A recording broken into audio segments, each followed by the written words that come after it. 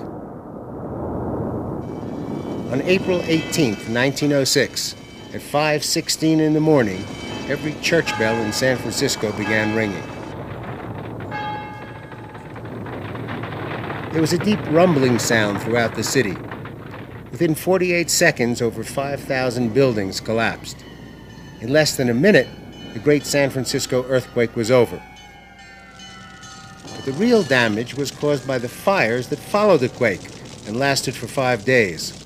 In 1906, the buildings and the streets were filled with gas lines and gas lamps. And when they ruptured, almost everyone was a newcomer and a risk taker. And right there in the gold rush years is where you find the origins of the traditions that make San Francisco what it is today. When you were working in those fields, you never knew where your neighbor was going to come from, what his religion might be, or his beliefs, or his lifestyle. You also never knew who was going to strike it rich and live a life of wealth beyond your wildest dreams, and perhaps share it with you. So tolerance was very important. And some of those guys really struck it rich. So there was a love of opulence, and that's what San Francisco is about today. It may be the most tolerant city in the world, and it has a great love of opulence. Makes it a great place to live in, but it also makes it a great place. Spanish wandered in the 1700s and began building missions along the California coast. But nothing much really happened here until 1848, when gold was discovered in the foothills of the Sierra Nevada mountains. Word of the find spread throughout the world, and each day, hundreds of people arrived to seek their fortune in the gold fields. And each day, the fields yielded over $50,000 worth of gold. Within 3 years of the original discovery, the population went from 850 people to over 50,000. They worked in the fields or in the support structure that was set up in San Francisco. The cultural diversity was amazing. It was the most unique population in the world.